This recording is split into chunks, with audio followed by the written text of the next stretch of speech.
It's a normal day for TCU student Carson Huey-Yu. I just studied for my quantum physics exam tomorrow. After that, I have a Chinese class and then thermophysics. Like any other senior, Carson is balancing the stress of graduation with schoolwork and everything in between. I have 2 tests tomorrow, so a little bit crowded, busy. Oh, and he's 14 years old. As TCU's youngest ever graduate, Carson will be getting his diploma before his driver's permit. It's going to be a big step. I mean, going from undergraduate to graduate, and after that going on to grad school, getting my PhD, etc. It's the first big step out of many. His time at TCU began at age 11. He majored in physics, but also speaks Mandarin Chinese, which is one of his minors.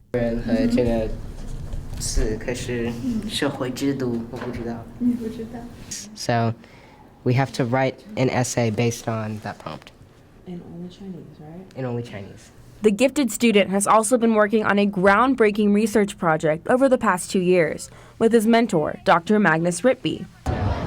We've been able to find a way in order to find resonance energies for different quantum mechanical systems. As for the future, Carson doesn't know for sure. He's applying to grad schools, and TCU sounds like a pretty good option right now. I would like to stay, but, I'm not sure. Mom describes their experience as a journey.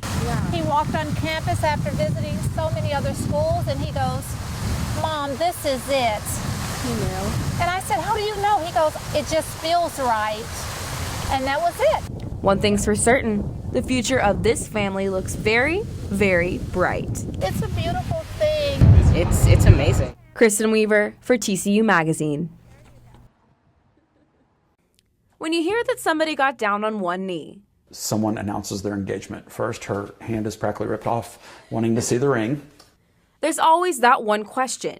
How'd he do it? The very next thing is, how did it happen? And often she leaves with, oh, he's sweet, or oh, he tries, like she's already making excuses for him. Michael Bloomberg, the romance CEO and TCU alum, makes sure there's always a story to tell.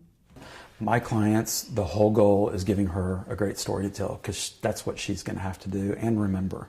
The world's leading expert on dream proposals. I've had 100% success So rate. every woman or man, whoever it is, has said yes, right? Everyone has ever said yes. Is the real life version of Hitch. My clients, probably 95% in 12 years, maybe even higher, she never knows that he hired me. So it's very much like Hitch, the movie. But the romance CEO does a lot more than just plan that perfect moment. One aspect of his business is a workshop where companies plan their own proposal. Through this activity of planning a proposal or a dream proposal as a team, they experience something that they've never experienced before, but they also do something as a team that they've never done before. He also reconnects military couples who may have drifted apart, which helped him create Date Nightology to rekindle relationships. What I discovered is that if I can bring them back to when they first met, it gives them a mental break. But no matter what aspect of his business he's focusing on, one thing always remains the same. It's all about love and empathy, which is, I think, what the world right now probably needs a little more of. Kristen Weaver with TCU Magazine.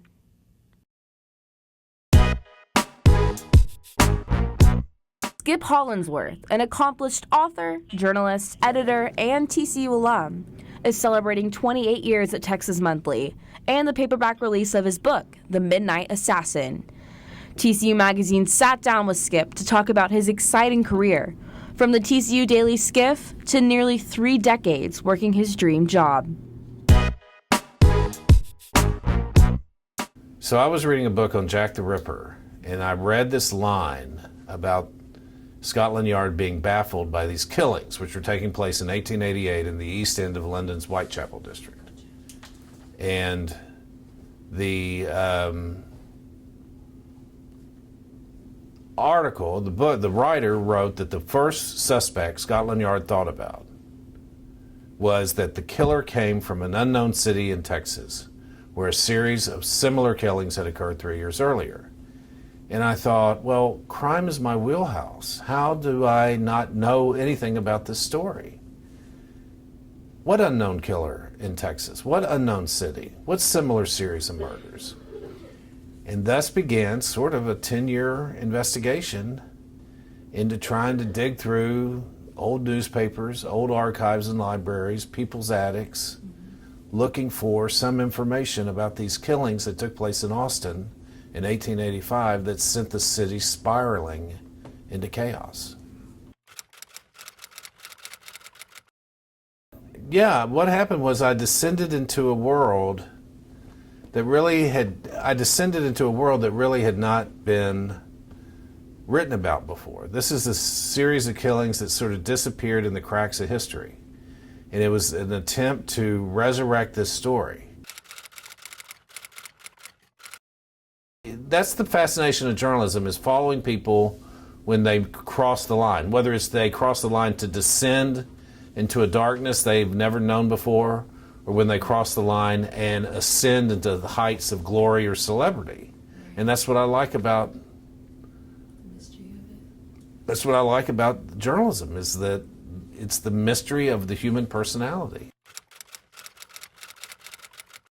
I was at TCU in the late 70s, and there was a trial of the richest man in America ever put on trial for murder. His name was Cullen Davis. He was a Fort Worth oilman and accused of shooting his ex-wife, murdering her daughter and her boyfriend.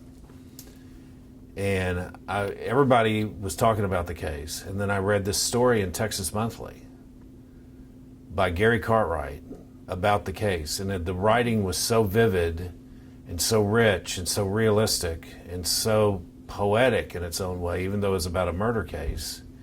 I found myself feeling like my hair was on fire. It was that good of a story. And I was 19 years old, majoring in English, had no idea what I was going to do with myself.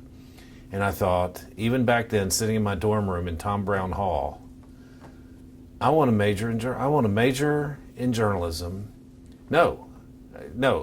Sitting in my dorm room in Tom Brown Hall, I thought, I want to be a writer for Texas Monthly. 28 years later, I'm still doing what I did when I started the magazine. I'm still trying to figure out how to write a story that sings. And I would say 90% of my stories never get to that level. I always read them when they come out and I think, could have been better.